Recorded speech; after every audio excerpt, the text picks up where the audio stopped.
everyone. How's it going? Oh, it's kind of loud. Well, I think we can just have people have the mic a little. They don't, you don't have to talk right into it.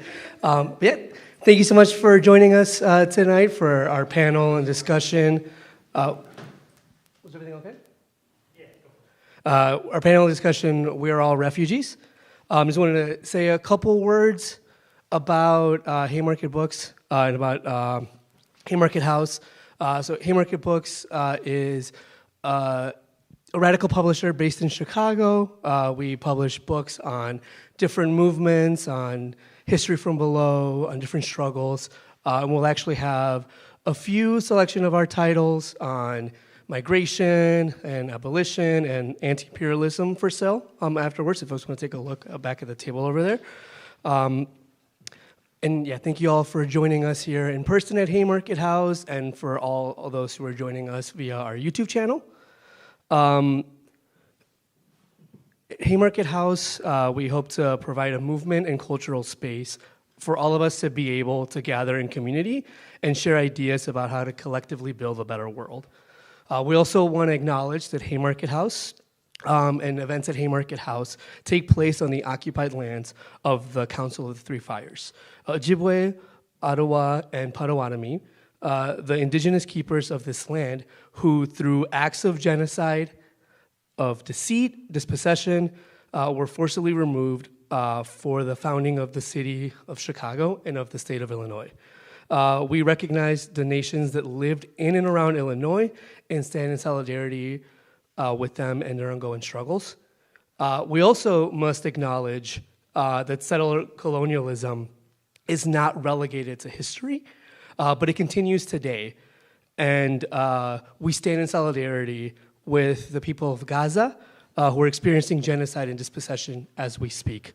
We're currently living in dark times, but coming together in community spaces like this, like tonight, especially for a pressing conversation such as this, is just what it takes to change the world, which is what we hope to do. So now I have the pleasure of introducing our moderator, Amisha Patel. Amisha has 30 years of experience organizing for economic, racial, and gender justice. For 15 years, she served as executive director of Grassroots Collaborative here in Illinois, which innovated community and labor strategic coalition campaigns that built the foundation for many of movement victories, including progressive revenue solutions, subsidy reform, and raising the minimum wage. So please give it up for Amisha, and thank you for joining us tonight.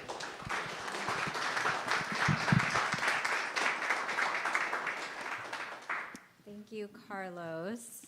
I'm really excited to be here with you all and appreciate getting to be in conversation with this really incredible panel. I want to start by actually just kind of exploring a bit the title of the event, which is We Are All Refugees, and ask the question of what does that mean to each of you? Are we all refugees? What comes to mind when you think about that? Because of course there's the metaphor of it, right? Like the idea that we are all seeking refuge from something based on a slew of possible identities and experiences with oppression. There's a political question of homeland, borders, indigeneity that we also must put attention on. And there are also real material consequences of being refugees that few people in this room have likely experienced. And as devastating as 2023 was in terms of the numbers of refugees, asylum seekers, people forcibly dispossessed, these numbers are likely to continue to rise with increasing climate change and due to being in late-stage capitalism. This makes it even more critical that we think today, what must be done? What does a world where everyone has safety, where everyone has refuge, what does that world look like? What will it take to build this world? My work as an organizer has been really hyper-local, but the crisis at home is directly linked, of course, to global crises. And we've got to sharpen our understanding of the answers to questions like why and how. We've got to go deeper than what the mainstream narrative manipulates us to believe. Nothing is just what's on the surface. And it's really easy when you're focused on organizing what's in front of you to miss the connections. And I think in particular in the U.S., part of being in the U.S. is that we have very narrow blinders onto what's going on and why things are caused. So here in Chicago, when we look at efforts to remove the sanctuary city status for Chicago, you see the coalescence of both moderate and liberal Dems and the right wing building a conservative multiracial coalition. Right? When we talk about multiracial coalition, it is not just our purview, and we see forces gathering, doing that for their own agendas in different kinds of ways. And I think what it means, we're constantly, the work that folks are doing to create division, fear, consolidate their power is around us, and again, very much dependent on us having a very narrow analysis of why things are the way they are. But also here in Chicago, we've seen the powerful rise of direct action and other organizing responses to the ongoing genocide in Gaza. We've seen communities come together to provide mutual aid, who know that real security comes from being in relationship with each other. We've seen people organize for policy changes like Bring Chicago Home, which will be on the ballot in March, which will raise significant revenue to address homelessness in Chicago by taxing sales of the wealthiest homes in our communities. So I'm excited to have this conversation sparked by the people on this panel, but also in this room, to explore the intersections and divergences between multiple struggles in this current moment. So I'm going to introduce our three panelists now, but each one will get about 10 minutes to kind of lay out their thoughts, and we'll move into a bit of a discussion of questions that I've got, but then we'll open it up to questions from the audience. So very briefly, because everyone's biographies are much more beautiful than I'm going to do justice for and rich, I will introduce Juan González, who will be our first speaker. And as folks know, Juan is an author, a senior research fellow at the Great Cities Institute, and a co-host since 1996 of Democracy Now! Juan wrote a report, amongst other things, recently lifting up the roots of this current crisis here around migrants that I think will be an important framing for our conversation today. After Juan, we're going to hear from Hatem Abudaya, who is the co-founder and current national chair of the U.S. Palestinian Community Network, which was established in 2006. Hatem has been part of leading mass mobilizations and advocacy campaigns for Palestine in the city since the beginning of the Second Intifada in 2000. And then we're going to hear from Jorge Mujica, who's a journalist and author, who currently works as lead strategic campaigns organizer for Arise Chicago, a workers' rights organization focused on making sure that workers recover stolen wages, amongst other threats and grievances that workers face in the city. He's also been active in many campaigns, including, of course, the very large marches for immigration in 2006, where 1 million people came together in May Day. And Jorge was a big part of that mobilization happening. So I'm going to turn it over to Juan to start us off, and we'll move into the conversation. Thanks, Anisha, and good evening to everybody. Can you just put the microphone to you? Oh, yes.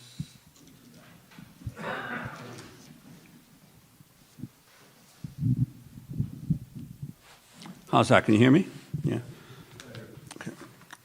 Yeah, I'm going to talk briefly about a report that I produced for Great Cities Institute back in October that's gotten quite a bit of attention in terms of the current migrant crisis. But, of course, the current migrant crisis that we've been seeing the past 2 years or so in the United States is only a new iteration of a continuing issue that is facing not only the United States, but all the advanced industrial or former colonial powers of the world. Just as we are confronting large numbers of people coming into the United States and trying to figure out how they are going to be, or will they be, in one way or another, admitted and integrated into society, so is the United Kingdom, France, Germany, the Netherlands. All the former colonial powers are all confronting the reality that the peoples of their former colonies have come to the metropolis and continue to come to the metropolis. They only expected to extract the wealth. They never thought that the people would come as well. And they're now all confronting the changing nature of their societies, whether it's the French with the Algerians, Tunisians, and Moroccans, the British with the Indians, Pakistanis, and Jamaicans, the Germans with the Syrians and the Turks, the Dutch with the Indonesians and others from their former colonial territories. So it is a worldwide problem. More and more people are on the move now than ever before, all of them displaced by war, violence, wealth extraction. And of course, Europe is now confronting the latest surge. And where are people coming from today? They're coming from Syria, they're coming from Iraq, they're coming from Afghanistan, they're coming from Yemen, they're coming from Somalia, they're coming from Libya, from all the countries that Western interventions and targeted assassinations and bombings have destabilized those countries and put them in worse shape than they were before the interventions that occurred by NATO, the United States, or other European powers. So it's a worldwide problem, particularly how it's manifested itself right now here, of course, in Chicago, New York, Denver, Philadelphia, where everyone's confronting now the surge of Latin American, especially Latin American, but people from other parts of the world. But the biggest surges, as my report shows, in the last 2 years, has come largely from 3 countries. It's come from Venezuela, it's come from Cuba, and it's come from Nicaragua. Those are the biggest numbers of increases. All 3 share a common fate. They've all been subjected to economic warfare by the United States, either through the embargo against Cuba, the sanctions against Venezuela and Nicaragua, and attempts at regime change by our government, which has only led to greater economic instability and problems within those countries. Almost as many Cubans have come to the United States in the last 2 years. I think the number for Venezuelans is 450,000. For Cubans, it's about 403,000. So almost as many Cubans as Venezuelans. The difference is that most of the Cubans, about 75 to 80%, have gone to one state. They've gone to Florida, where there already exists a Cuban community that is able to integrate them more rapidly into the society, whereas the Venezuelans have no network. And so therefore they've been dispersed to the northern cities and have no ability to be able to figure out how to maneuver where they are. And likewise with the Nicaraguans. So really the current crisis is a direct result of policy decisions made in Washington for regime change that have backfired and only created a bigger problem here. So I think that's the, that's the essence or the crux of the current migration crisis. The other thing I pointed out and I have pointed out is that we did a separate study at Great Cities that showed that as of May of last year, 29,000 applications had been filed with the federal government for asylum in the Chicago area by Ukrainians. Most of them had already been approved as of May. By now, all of them have been approved. More Ukrainians have come to the Chicago area in the last 2 years than all the migrants that we're seeing in the news every day. But there's no reporting of Ukrainians in police stations or in shelters or straining the resources of the Chicagoland area. Because when President Biden asked Congress for money for the Ukraine war, he also included about $660 million in what's called the Unite for Ukraine program, that in essence has the federal government completely pay for the transition of the Ukrainians into society.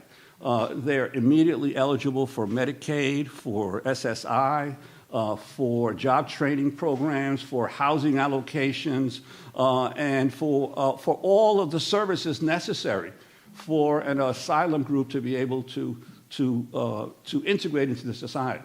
So it's not a question of resources when it comes to the Ukrainians. It is for the other migrants who have come from Latin America and Africa. So clearly that's the issue, is where do you put your resources? What do you think is important?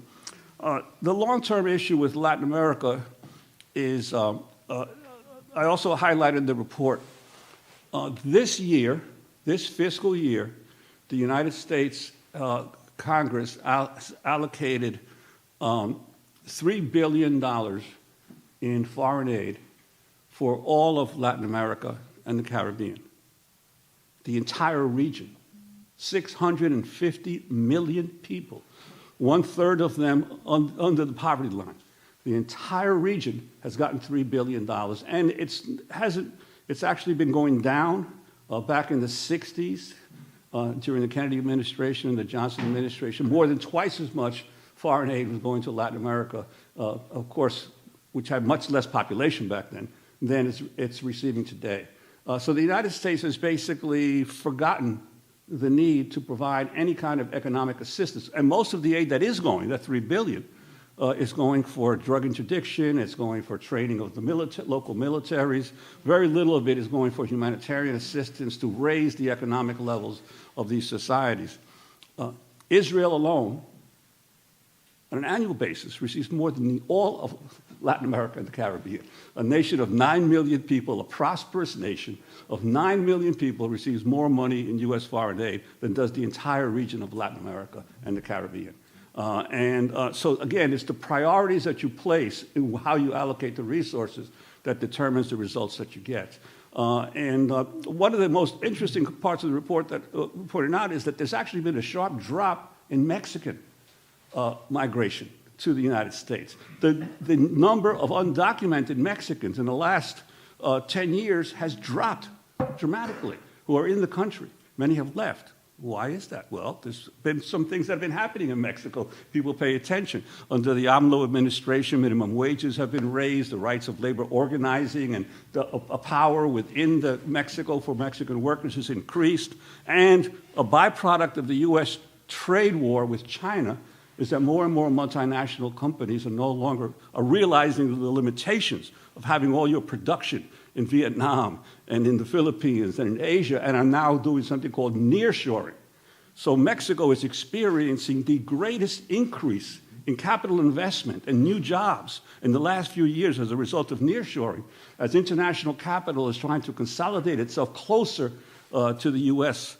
So the combination of the raising of the economic level of the Mexican people by the AMLO administration and the conflicts between the U.S. and China have actually been a windfall for Mexico, so more Mexicans are staying home, which shows you when you raise the economic level, the migration patterns change. And I think that's the key lesson to understand, that people are fleeing because they can no longer live in the countries that have been so decimated by wealth extraction, by the violence, and by the interventions. And the way you stop the flows to have a more manageable migration flow is to increase the economic levels of these regions, stop the interventions and the regime change efforts, and try to build a better partnership with the peoples, your closest neighbors. Because again, last December was the 200th anniversary of the Monroe Doctrine. December 2nd, 1823, the Monroe Doctrine was promulgated, and Latin America became the backyard and the incubator of the American imperial empire. It's never been renounced. The United States still believes it can do whatever it wants in Latin America. But the problem is that it's gotten so extended in the Middle East and with Ukraine and with these other areas that it's actually totally ignoring Latin America, while at the same time wondering, why are all these people coming? So I think that it's important to get the American people to understand the sources of the problem. And finally, we're seeing now, this will be my last point, President Biden wants to add $14 billion in his new request to Congress for aid to Israel and Ukraine for border security. $14 billion. That's on top of the $25 billion that is currently in the budget for border enforcement. Since 2003, The United States government has spent $333 billion on border enforcement, on the agencies, since the Department of Homeland Security was created, $333 billion on border security. Thousands and thousands of more Border Patrol agents, INS officers, courts, and what do we have? The highest unauthorized migration in history. Right? More money has been spent, and yet nothing is changing. It's like the drug war. It's like the war on crime. You keep throwing money at something that doesn't work, and you never ask yourself, why is it not working? Right? And it's not working because you are dealing with the symptoms. You're not dealing with the root causes of the problem. And until we begin to deal with the root causes of the problem, which is continued imperial domination and wealth inequality between the advanced countries and the global South, nothing's going to change. You're not going to stop people from moving. They're going to have to come. They're going to keep coming.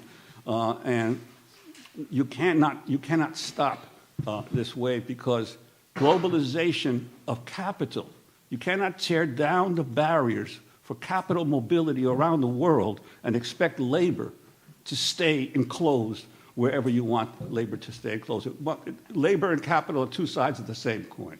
So you cannot have a globalized world while at the same time erecting barriers for labor to not be able to move unless they're told where they can. So that's Thank you.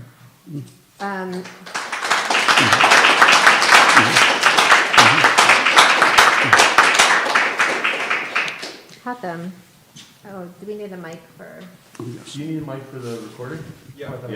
Can we switch up? Oh, sure. It'll come off that stand too. If that's easier. Move the table in between the two. No, it'd be probably easier for us to move than the table. Do that? Yeah. Let me get this out of here. Thank you.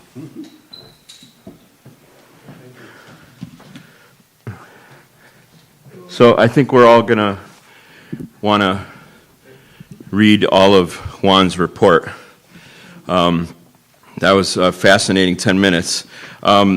So I want to just thank the organizers of the venue and to the HotHouse and Marguerite, of course, and great seeing my camarada Jorge again and Amisha, and it's great to welcome Juan to our fair city so he could start covering our protests directly.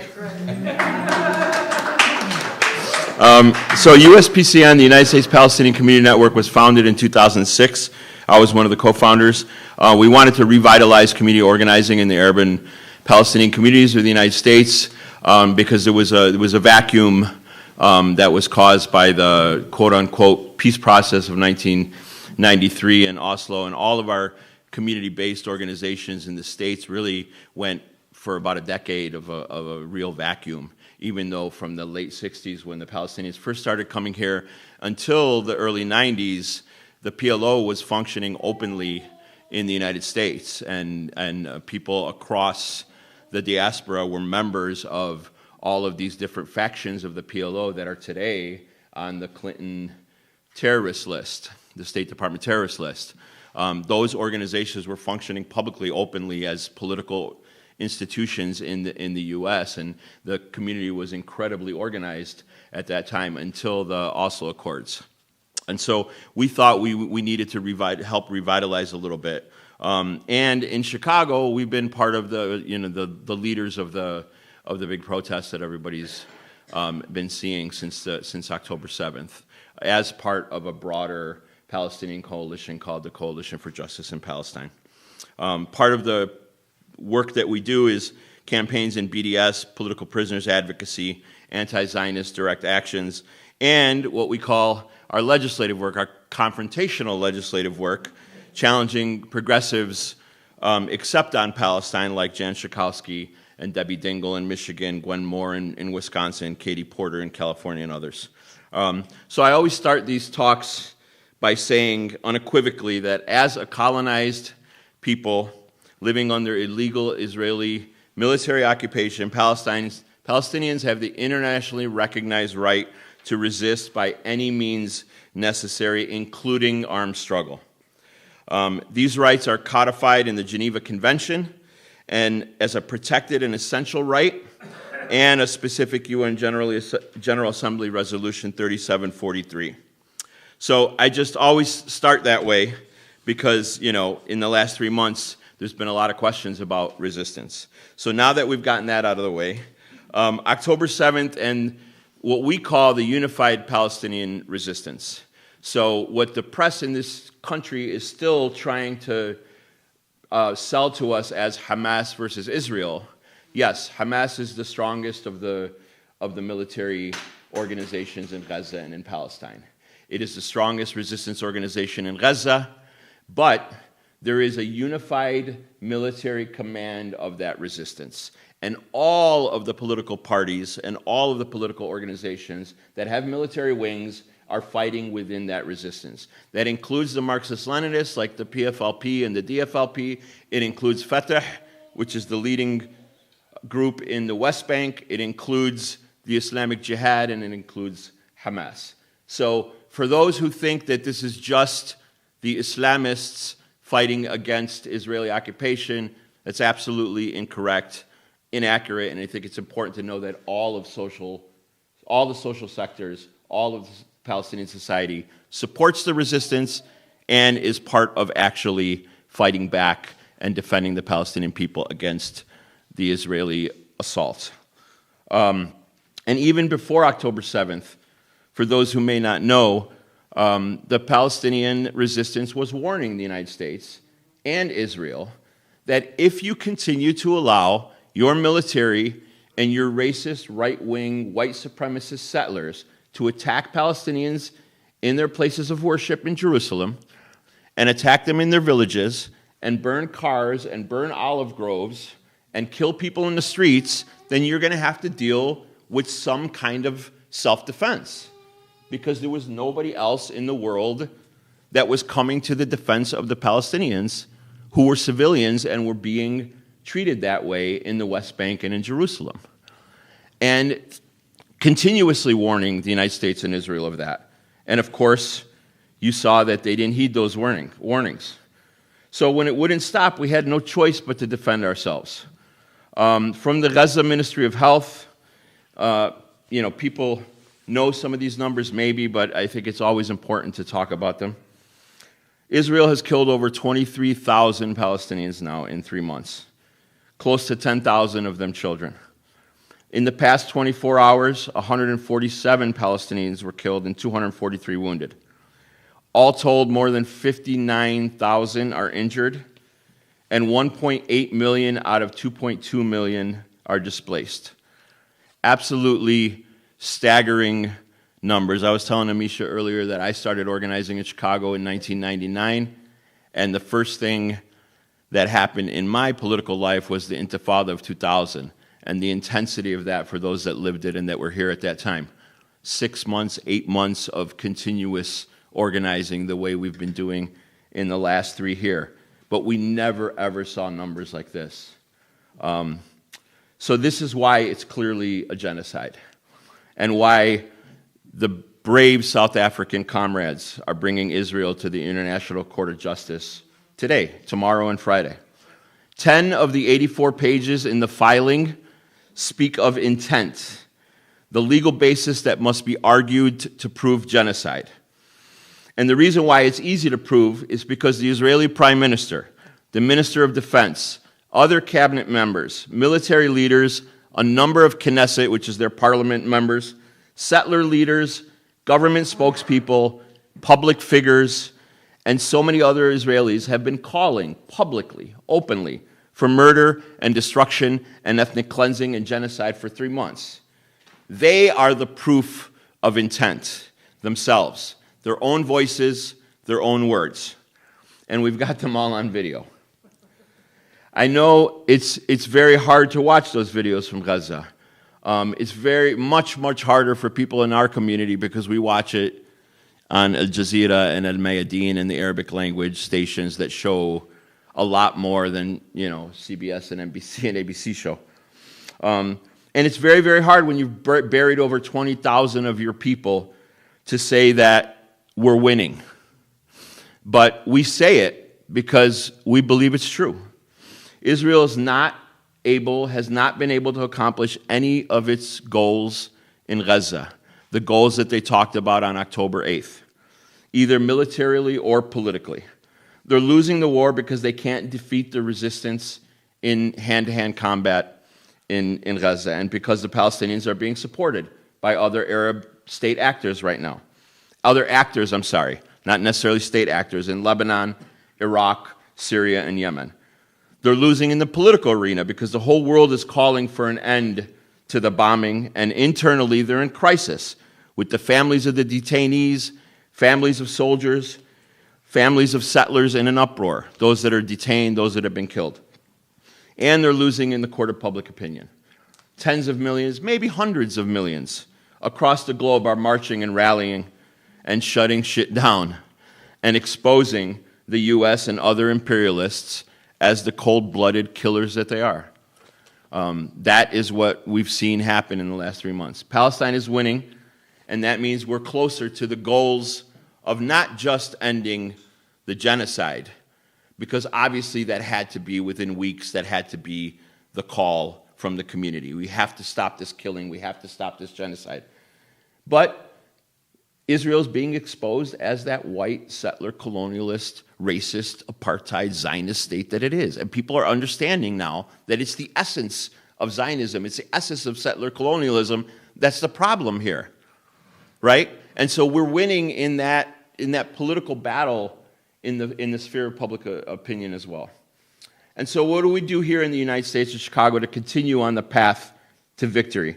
The U.S. imperialism being exposed, what it means here is that the Democratic Party is exposed.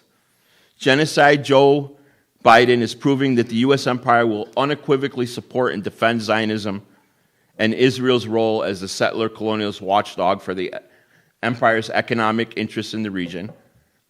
Israel has always played that role. It's why England allowed it to be established in the first place, and why the United States continues to allow it to exist. But now, as I mentioned, its very existence is being challenged, and Biden is in big trouble in this country. USPCN was already going to be in the leadership of the coalition to march on the DNC this year. But since the genocide, that mobilization is going to be much larger. The majority of the protests will be Palestinians and Palestine solidarity activists, and the main issue will be Palestine. And so everyone here has to join those protests, August 19th through the 22nd. And if you want to get involved, I know a lot of folks here are organizers, if you want to get involved in the organizing, come to the coalition's open meeting, Sunday, January 21st at 3 p.m., 6353 South Cottage Grove on the south side. And there will be a national conference to prepare for the DNC as well on April 13th, and details will be announced. I want to end with two things. First, we've got another protest. I was telling Amisha too. We've got another protest tomorrow that everyone should attend. Genocide Joe's partner and wife, who we're calling Genocide Jill, is coming to Chicago to speak at UIC tomorrow. And so the Students for Justice in Palestine at UIC, who are part of our broader Chicago-based coalition, have called for a protest, 12:30 p.m. We don't know exactly where it's going to be because they're trying to figure out what building she's going to be speaking at. But please just follow USPCN's social media channels, and as soon as we know, we'll announce it. But it's really 12:30 on UIC's campus.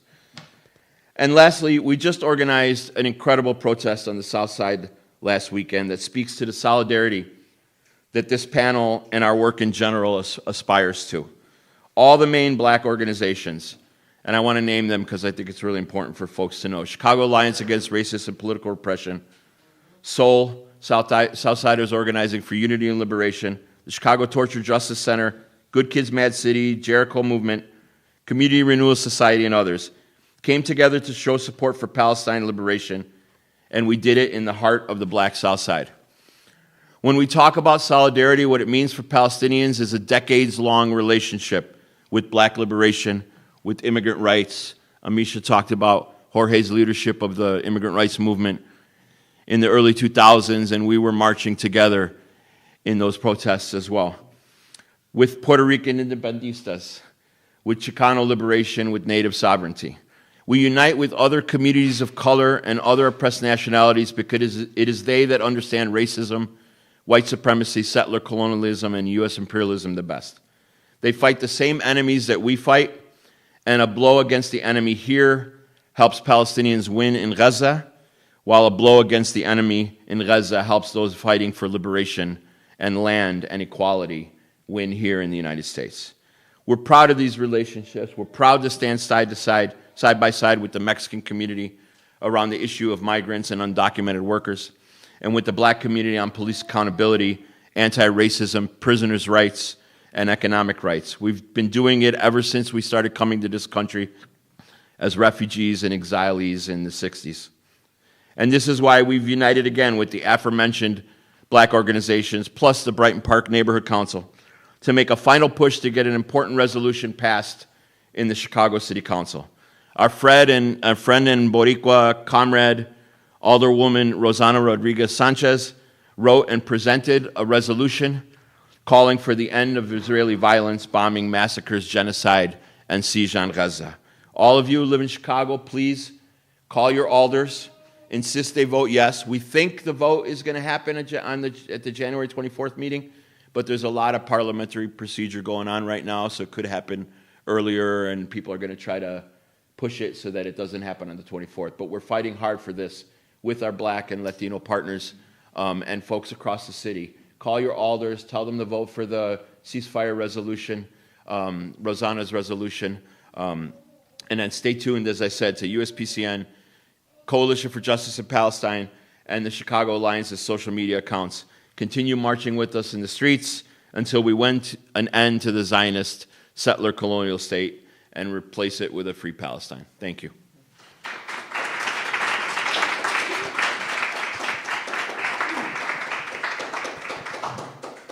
Thank you, Hatem. And I appreciate very specific next steps and ways that people can plug in, which is what we want to lift up today as well. So next we're going to hear from Jorge. Yes, good evening, everyone. Thank you, Haymarket Books, for hosting the event, of course. We are all refugees, yes, but the term usually doesn't cover Mexicans. I mean, you may think about the pilgrims as refugees, because yes, indeed, they were, escaping religious persecution. Of course, Ukrainians and Venezuelans, they are escaping communism, Cubans, Bosnian, Jews. But usually when we think about refugees, we don't think about Mexicans as refugees. We think of Mexicans as, some people that come and go, and they are, just around the corners out of here. But they are not refugees. And I want to change that perspective. I want to change it completely, because we are indeed refugees for many of the reasons Juan was talking about, and many others. The Texas Independence War was promoted to ensure slavery kept going on in the United States. And there were a whole bunch of Mexicans living in Texas, believe you me. And then the taking over California, Arizona, Nevada, Montana, and all those states with Spanish names, that was a conflict, that was a war that created a whole bunch of refugees, because all of a sudden you saw the border crossing above you. And I was reading, because the anniversary was in late December, when we talk about Geronimo, the Apache war leader. Geronimo was Mexican. He was born in Mexico, or at the time, what was Mexico at the time, and then the border crossed over him, and he became a problem for the U.S. But he used to be a problem for Mexico. So, yeah, his fight and his family was assassinated by the Mexican army. But then it's the U.S. Army, who starts confronting him, because he had become a U.S. citizen all of a sudden, although they were not citizens until 1924. But nevertheless, and then the Mexican Revolution, 1910, 1924, brought to the United States the highest wave at the time of refugees. People fleeing the Mexican Revolution came to the United States, 500,000, which if you think 1910, that was a whole lot of people. 500,000 people moving to the next country or the country next door because of a conflict, because of war. And you keep going on and on. The other side of the coin, of course, is Mexicans have always been the labor supply for the United States economy. Mining in Colorado, in Arizona, if you ever heard of the Bisbee deportations, when they deported striking miners, they didn't deport them to Mexico. They just deported them to the next state because Mexico was far away. But the majority of those striking miners were Mexican miners. Mexicans from the northern states of Mexico, from Sonora, from Chihuahua, and so on and on.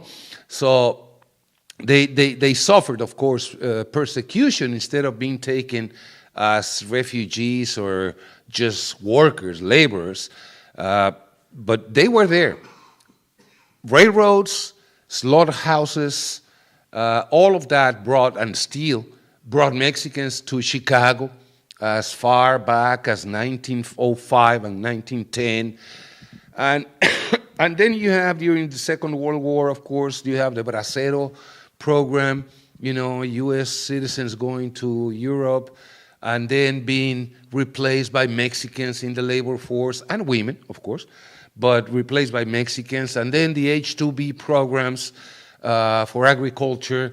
As of today, about 94% of all agricultural workers are Latinos, and most of them are Mexicans. This country wouldn't survive. We couldn't eat anything produced in the United States if it wasn't for Mexican labor. And so on and on. But then I want to pose this question to you.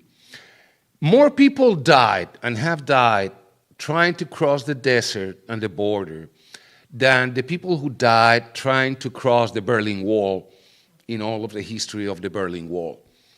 Of course, the United States was, all for the people who were trying to jump that wall. And the United States is all against the other people who are trying to jump the border wall with Mexico. But more people have died trying to cross the border and trying to cross the desert than in the whole history of the Berlin Wall. 10,000 people have died in the war in Ukraine. Well, since 2006, when former Mexican President Felipe Calderón declared war on drugs at the request of the United States, between 350 and 400,000 Mexicans have been killed by the cartels. If that's not a war, you tell me what's a war. If that's not a crisis situation, you tell me what a crisis situation is. So that's why I pose the idea that Mexicans are also refugees, if not in simple economical terms, because of what Juan was saying, the wealth accumulation of the United States. The United States went down to Mexico and took everything they had to take. Silver and I don't even know the names of all the minerals in English, copper, and you figure it out, and then fruit and lands and whatever. NAFTA, the North America Free Trade Agreement, displaced 1 million peasants because it mandated the changing of the Mexican Constitution for communities to be able to sell communal lands. The ancestral system of collectively owning your crops and your fields. The Mexican Constitution was changed to allow selling those lands. And guess who the buyers were? Green Giant, Herdes, Haynes, and all super duper big American companies started buying all the land, and of course started displacing all these peasants. So 1 million Mexicans moved to the United States since NAFTA, and in the close 10 years after NAFTA, from 1994 to 2006, more or less. And what do we have today? Well, a big, huge, gigantic problem. Central Americans and South Americans started organizing in caravans. The origin of the caravans is still unknown. There are speculations that they were promoted, that it was a business, that they were sponsored, that the United States started giving money via the Department of State to the Venezuelan opposition, to organize the caravans to show and prove that these people were victims of socialism, victims, of course, of Hugo Chavez and Maduro, and that they needed to move out of the country. That's one speculation. If you want to try to prove it, go ahead and please prove it.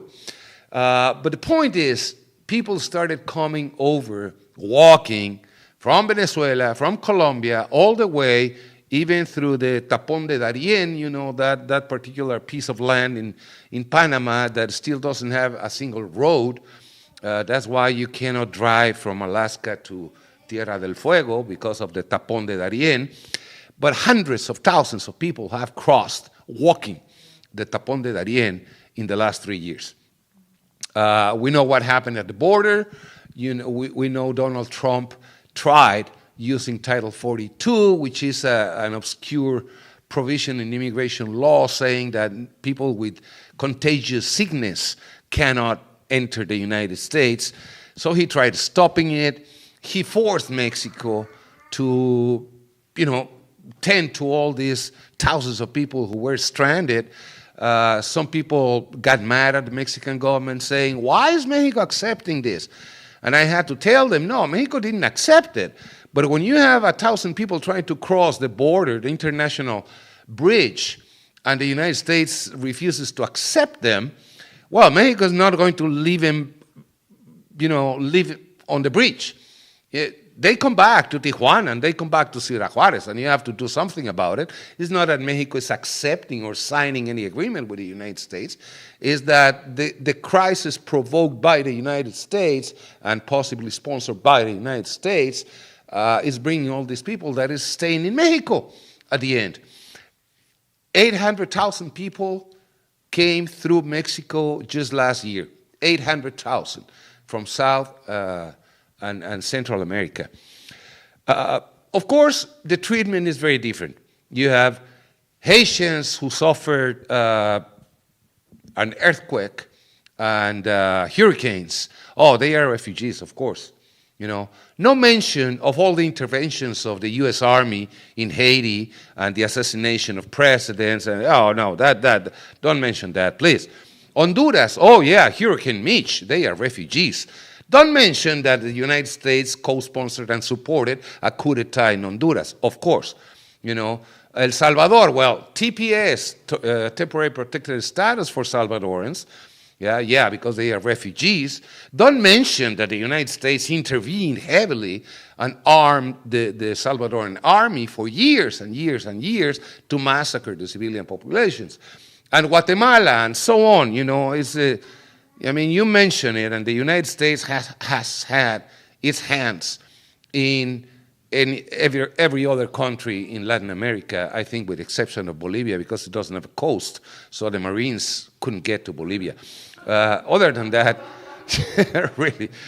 But so the question here now is, where are we? I work with immigrant workers, mostly Mexican, but not all of them. And we have an incredibly big crisis because of the latest waves of these caravans coming here. They have been granted by the Biden administration TPS, Venezuelans, only Venezuelans, because they are the only victims, because it's the only socialist country, of course, or something like that. But only Venezuelans who arrive at a certain date have been allowed to request TPS, temporary protected status, which it means work permits and legal social security numbers. So what's happening in the marketplace? Companies are up and down firing Mexicans and hiring Venezuelans. And there's a big divide between Mexicans and Venezuelans. There's a war declared between Mexicans and Venezuelans today. Refugees from one kind fighting refugees from another kind. People who came here escaping the situation, the cartels' war, poverty, both of them fighting against each other. So any Mexican now today here in Chicago hates any Venezuelan now here in Chicago. And I've been in so many radio programs trying to talk about this, and some people listen, some people hate me.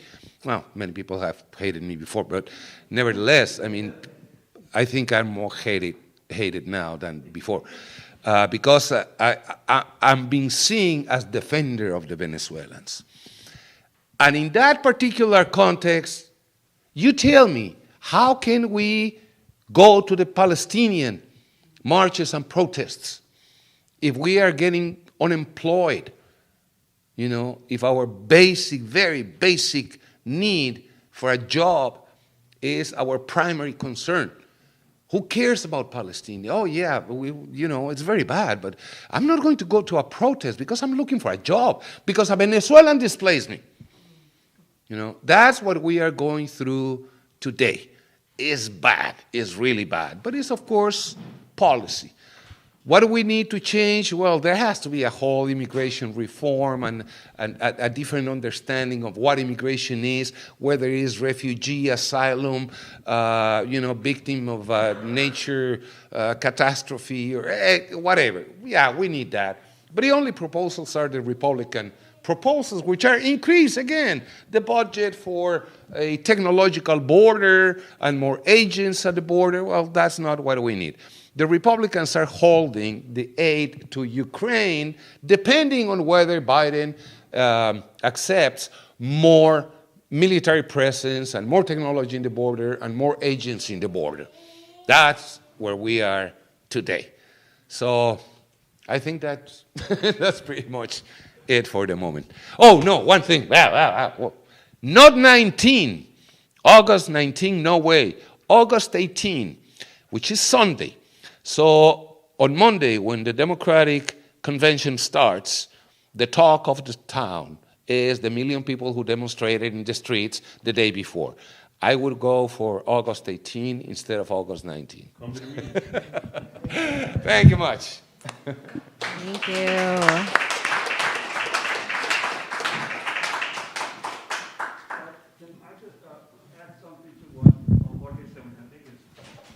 Important for people to understand about this issue of the Venezuelans and the Mexicans. The Venezuelan migration to the United States is perhaps the most educated in the history of the country. The data of the Migration Policy Institute shows that since 2017, 61% of all adult Venezuelans who have entered the United States have a college bachelor's degree or higher. 61%. Adult Americans, only 35% of adult Americans have a college bachelor's degree or higher. So the Venezuelans are twice as educated as Americans. And they are those who have come here, the adults who have come here, and they are far more educated than the Venezuelans in the country of Venezuela. So there is a class character to many migrations, and we must understand that. So many of us are caught in the situation, one, we have to defend the rights of the Venezuelans to be treated fairly once they're in the country, but we also understand that it's probably going to be a very conservative migration. And once it gets settled into the country, it will not necessarily espouse progressive causes, just by the nature of the class character of the migration. But that's the reality of the world in which we live. But at the same time, we shouldn't lose sight. There probably are justified reasons why very many Mexicans are ticked off, just as I remember back in the 60s when Cubans began to come after the Cuban Revolution to New York and to Puerto Rico. There was major conflicts in Puerto Rico because the Cuban migrants were far more educated, had more human capital, took over all the media companies, all the reporting jobs in the media, small businesses, and there was much conflict between Puerto Ricans and Cubans back in the 60s. As a result, it appeared to be a national conflict or ethnic conflict. It was actually a class conflict that was occurring by the character of the migration. So sometimes things are hidden, and you have to look a little deeper to understand what's going on. Thank you. So I want to ask one question to all three of you, which is to bring in a gender lens to U.S. imperialism and genocide. How does sexism and male domination intersect with the issues that we have just spoken about today? And I think, again, to your, the point you just said, Juan, we have to dig deeper, right, and bring different lenses to the material. And I'd invite folks to kind of step in to bring a gender lens to the conversation. So, I think the leading feminist organizations in the Palestinian context. So we have a national organization called the Palestinian Feminist Collective, put out recently a really important statement about sexual violence against women and children in Israeli jails. There's approximately 4,500 Palestinian political prisoners in the West Bank and the Jerusalem area. At least 1,000 new ones in Gaza in the first few days of the resistance that started on October 7th. Some of those were released. But the political prisoner situation in Palestine has always been one of our core issues. For those who, I don't know if anybody here did any work in the Irish Republican movement. I was very close to folks from Irish Northern Aid and other organizations here. And I remember vividly how important the political prisoner question was for them. And I learned very quickly that it was because, the attempt by the British to criminalize Irish political prisoners was their attempt to criminalize the liberation movement. And that's the same thing that the Israelis try to do. And so the fact that, there's evidence, a lot of evidence. Damir is the main political prisoner organization, advocacy organization in Palestine that everybody should know about. An incredible organization that does a ton of legal support and other kind of political advocacy work for political prisoners in Palestine, has a number of really important reports about sexual violence against women and children.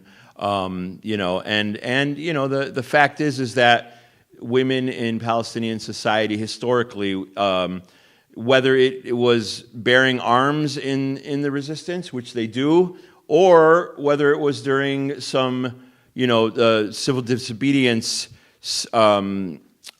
years in the first Intifada of 1987, which there weren't many arms on the Palestinian side at that time. It was almost exclusively civil disobedience and general strikes and all that sort of thing, and how women had really important roles in the resistance at that time. They were running schools when the schools were shut down, and when they do general strikes that would include striking from school, and women in the society, in the neighborhoods, and the villages would be running all of the schools. And they were leaders on the political side. There was just a prominent Palestinian woman leftist leader named Khaled al-Jarrar who was dragged out of her home just a week ago. Today we found out, USPCN put out the announcement that she was given a 6-month administrative detention sentence. No charge, for folks that don't know administrative detention, no charges at all. You don't get to see any evidence, alleged evidence against you. They grab her because she's a leader of the PFLP. She's a leader of one of the main Marxist-Leninist organization. They arrest her because of her ideas. They arrest her because of who she is politically as a leading woman in Palestinian political society. And so, of course, there are the struggles that come from the occupation, and the struggles, of course, we don't deny that come from sexism and patriarchy in the society as well. There are real struggles that are happening there. They happen simultaneously with the struggle for national liberation. I respect very, very much those leading women and leading women organizations who say, you know, we cannot separate our struggle for national liberation from our struggle for gender equality in our societies in Gaza and in the West Bank and Jerusalem and everywhere else. So that's a little bit in terms of addressing it. Great, thank you. Jorge? Yeah, sure. I have a couple of things to say here. Until the 1990s, early 1990s at least, pretty much until NAFTA, 90% of Mexicans immigrating to the United States were men. Young men, mostly. Starting with NAFTA and all the way to 2008 peak of Mexican immigration into the United States, more women than men started moving in. There was a point where it was 50-50. So impoverishment and bad conditions in Mexico prompted women to move into the United States, and that meant that they had to move alongside with their children. Instead of being single men moving to the United States, women with children started moving here. That created a whole lot of problems for the United States. In the state of Utah, for instance, and this is back in 2009, the state of Utah started refusing to issue birth certificates to kids born in the state of Utah whose parents were not here legally. And denying a birth certificate to a person is denying that person of, citizenship, identity, and everything else. You think about an undocumented migrant moving to the United States, well, now think about a citizen, U.S. citizen, not having a birth certificate. So this is the consequence of the consequence. Back in 2020, in the Irving Center, detention center of immigration authorities in Georgia, there was a big ruckus because women started reporting hysterectomies without their consent. Simply, we have control over you, that means we have control over your body, and that means you won't be able to have kids in the United States who are going to be U.S. citizens, period. So those two things, I think, illustrate what's been going on on the side of women in our community. Yeah, to add to what Jorge said about the changing character of the migration from not just Mexico, but Central America too, the images that continue to be depicted of people coming to the United States are of criminals, are of individuals invading the country, not of families desperately seeking some sort of support. So the images are far behind what the reality is of who is coming. And I think it's important to underline that these are families and these are women and children in addition to men who are coming and that need support. But I think the deeper issue is that war and violence itself is a male supremacist operation, undertaking. The very nature of war and violence is all about domination and control of others who are less powerful. And it is men who start the wars, it's men who fight the wars, and it's women and children who suffer the most from the wars. And to the degree that we continue to support military budgets, are arming people, we are practicing a male supremacist view of the world that needs to be combated and to be challenged. Yes, thank you for that.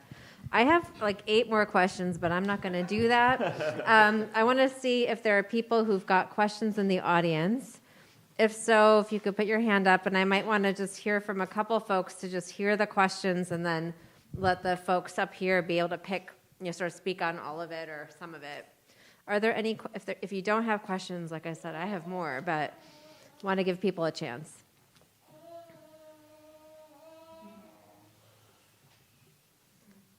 Yes. My question is the call to boycott the convention, or demonstrate against the convention. My big concern is fascism and a monster called Donald Trump.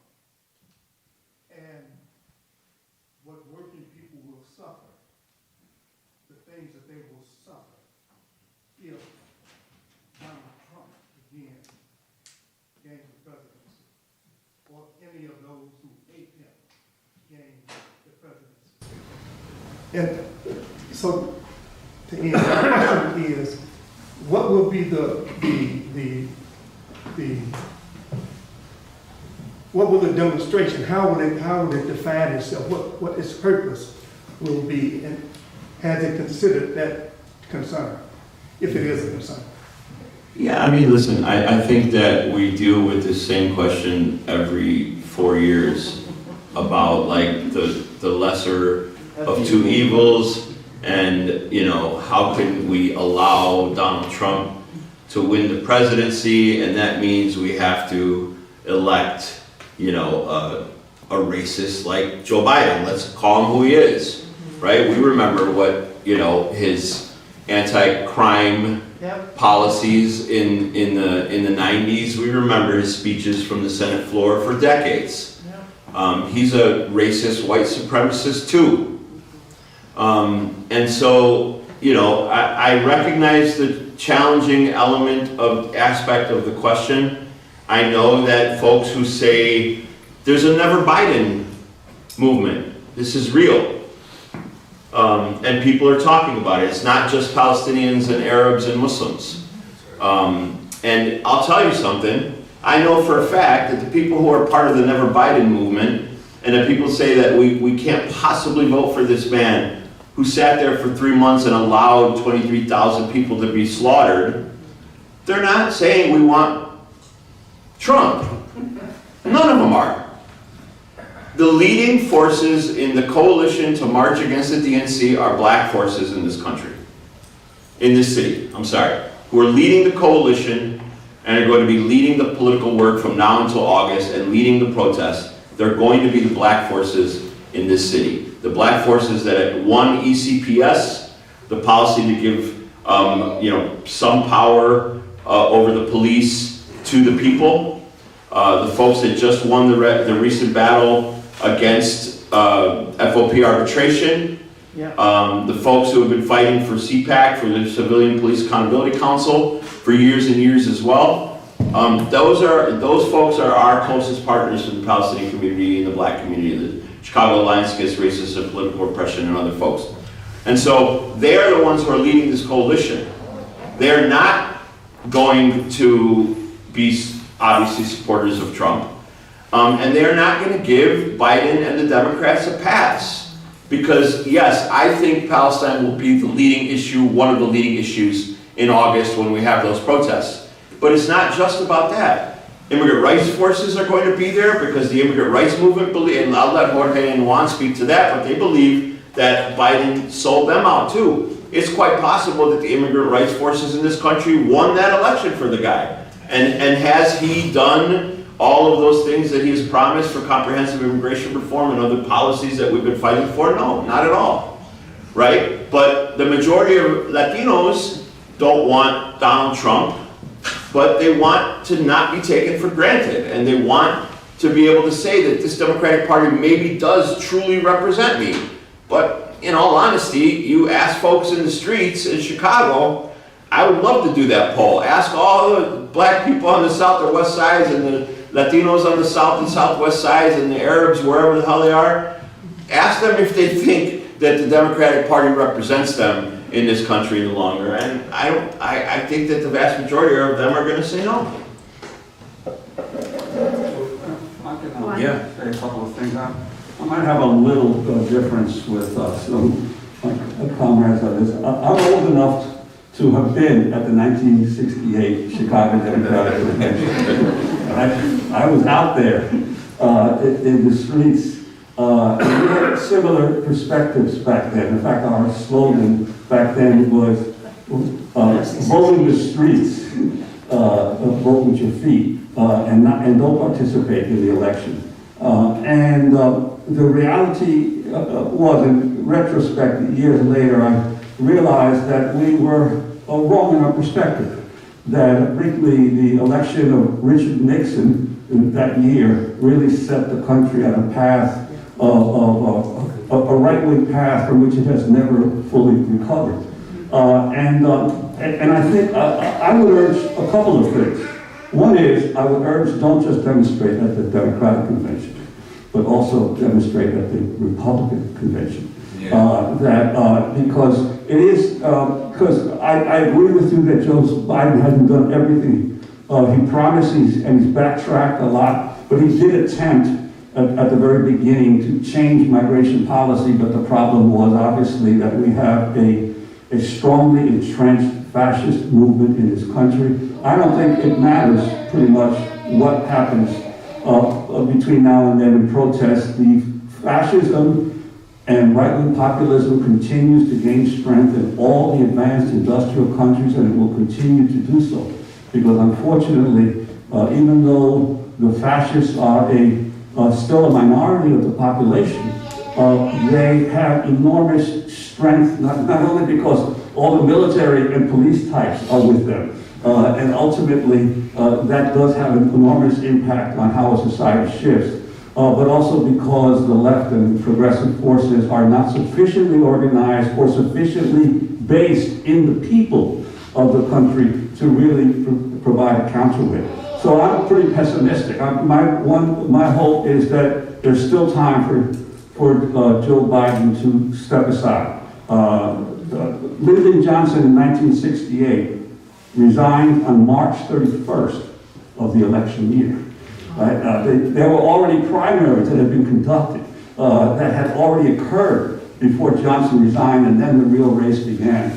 So I think there is still time to amount of pressure, and who knows what may happen with Biden's health, or what could have happened with the Ukraine and the war in the Middle East. So I think there is still time. But ultimately, my sense is fascism is coming. It's already here in both parties to some degree or another. It's going to continue to grow strength, and the people of the advanced industrial world are the rear guard of social revolution in the world, right? The real revolutions are occurring in the global south. All that we can do in the industrialized world is prevent the worst excesses of our rulers against other people in the world. We cannot at this stage hope to think that we're going to be able to change the national picture that much. We can change local governments here and there,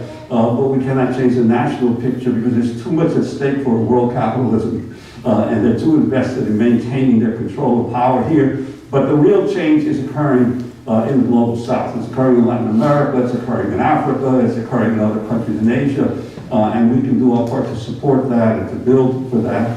But let's not think we're going to be able to really dramatically affect what's going to happen in this election. Unfortunately, that's just I've been wrong before, and I could be wrong again, but that's where I think we're headed.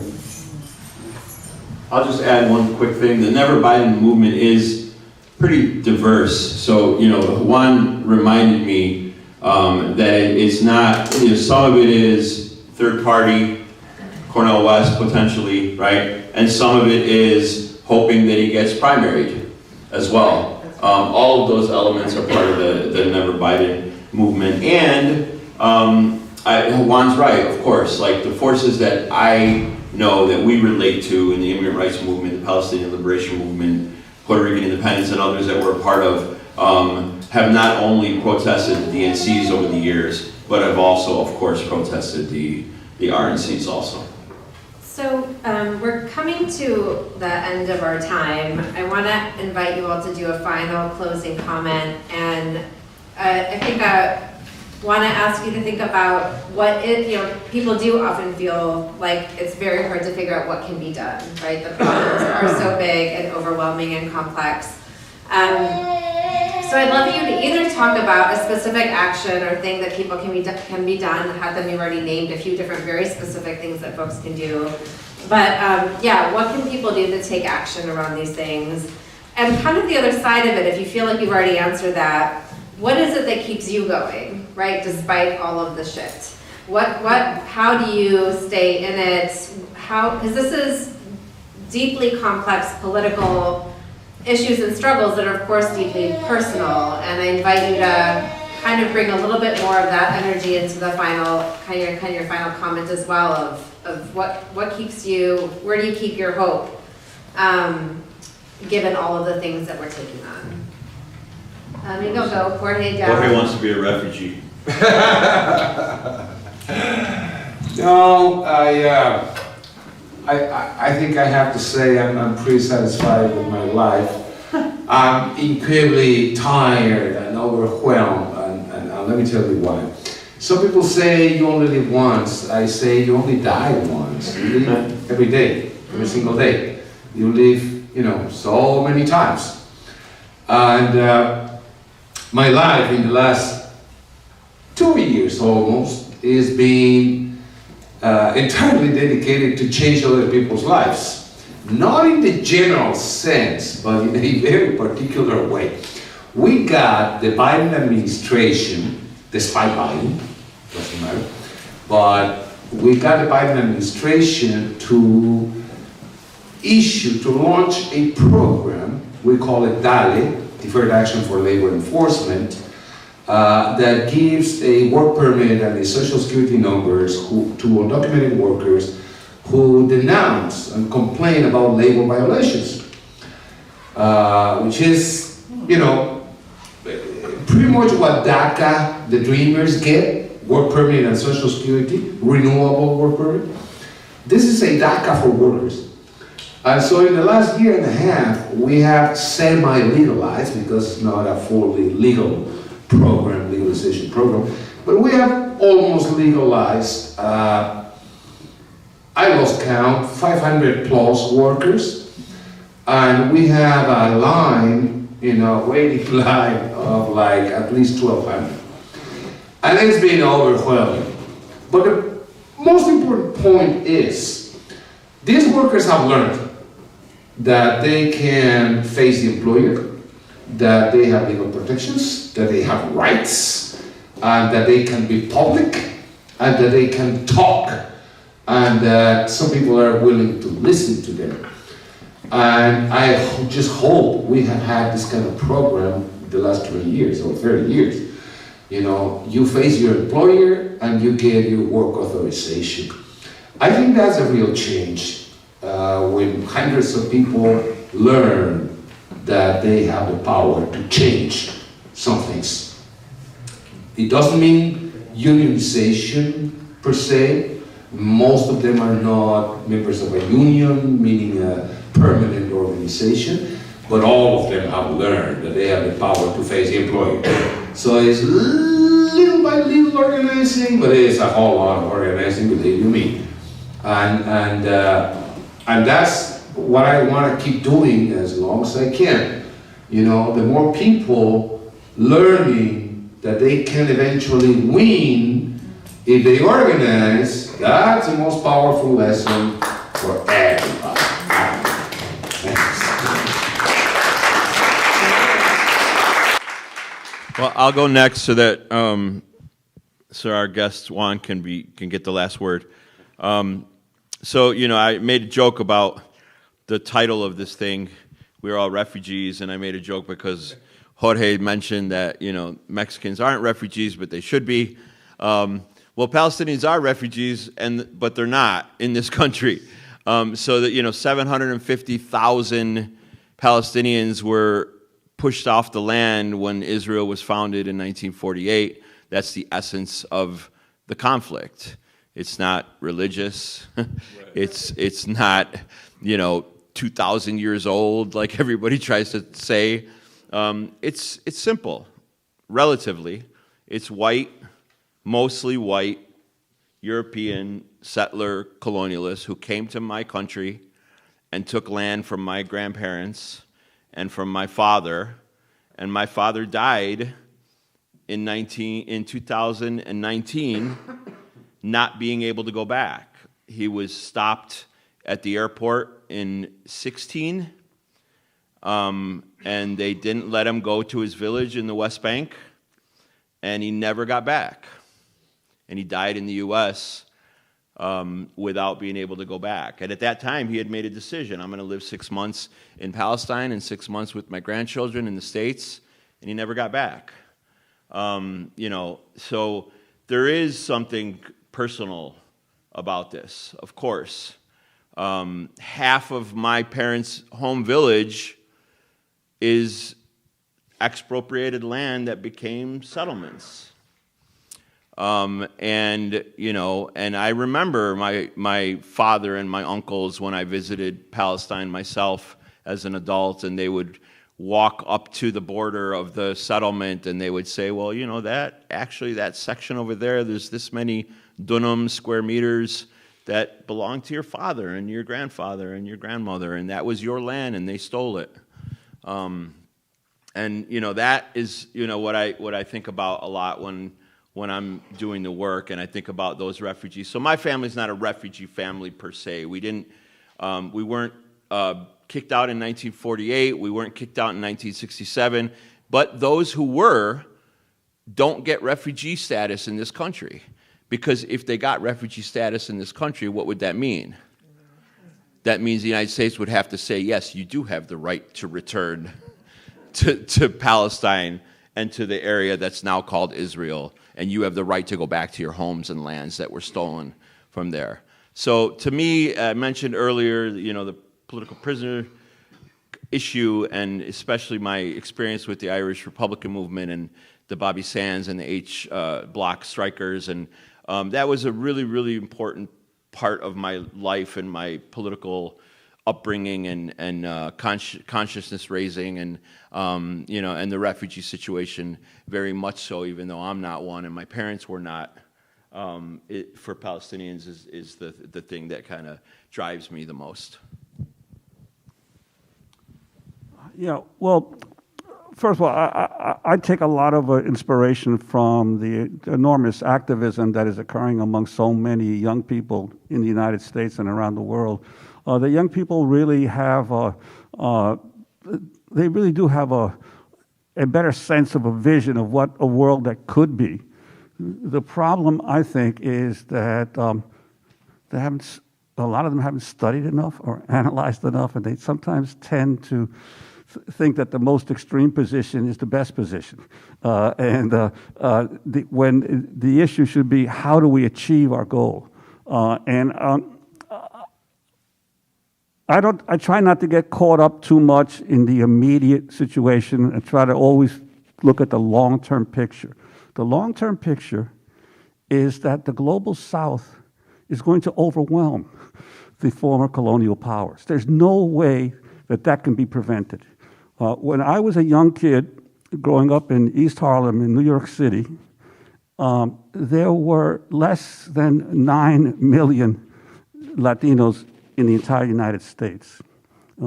Today, there are 68 million. 62 million if you count the official census figures. You add the 3.2 million in Puerto Rico, which is never counted. You add the 3 million that were undercounted by the census. The census itself says they undercounted. You're talking about 68 million Latinos.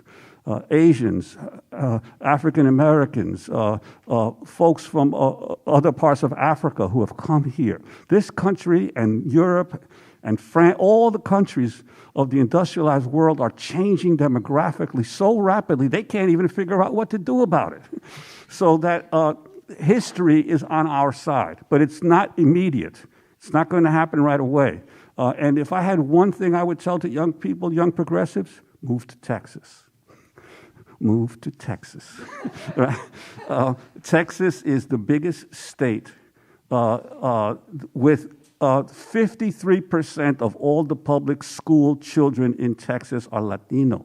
You add the African Americans and you add the Arab Americans and others who are there, there is an overwhelmingly majority people of color state that is the bastion of right-wing republicanism throughout the United States.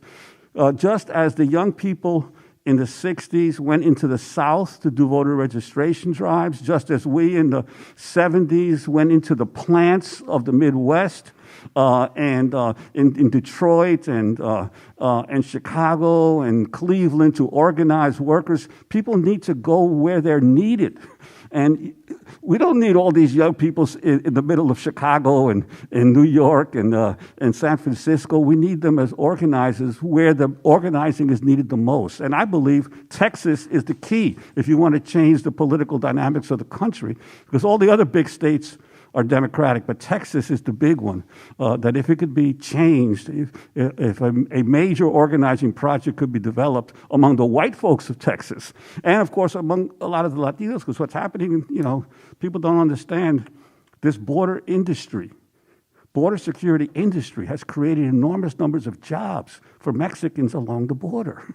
And so there's the conservative trend that's occurring along the Rio Grande Valley and the borders as a result of all the jobs in the Border Patrol, in INS, in surveillance, and the entire border industrial complex that's developed. That's the economic base of the new conservatism among Latinos at the border. They have to be organized.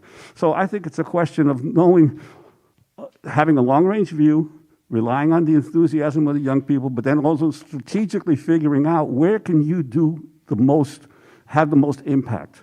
And it's not everybody living in Chicago and New York and Denver and San Francisco. It's going where you need it the most. Okay, so before you move to Texas, though, March 19th is our primary election. In Chicago on the ballot is the ballot question for Bring Chicago Home. We need a ton of volunteers. We need door knockers, canvassers, donations, all kinds of stuff. BringChicagoHome.org is how you can sign up to volunteer and be engaged. This is our chance to raise tens of millions of dollars that'll address homelessness in Chicago by taxing the rich, essentially. So that's my call to action. I'm going to invite Carlos to do some final closing announcements and to wrap us up. Thank you so much. That was a great panel. Thank you so much for joining us. Thank you to the panel.